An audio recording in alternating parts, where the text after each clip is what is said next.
ಕೈಗೆ ಸಿಕ್ಕದ ಚೆಲುವೆಯ ನಾ ನೋಡಲು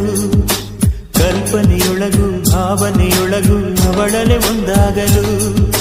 ಪ್ರತಿ ಸರತಿಯು ನಾ ಕೇಳುವುದೊಂದೇ ಗೆಳತಿಯ ಹೆಸರೇನು ಆ ಗೆಳತಿಯ ಹೃದಯಕ್ಕೆ ಲಗ್ಗೆಯ ಇಡಲು ದಾರಿಯು ಗೊತ್ತೇನು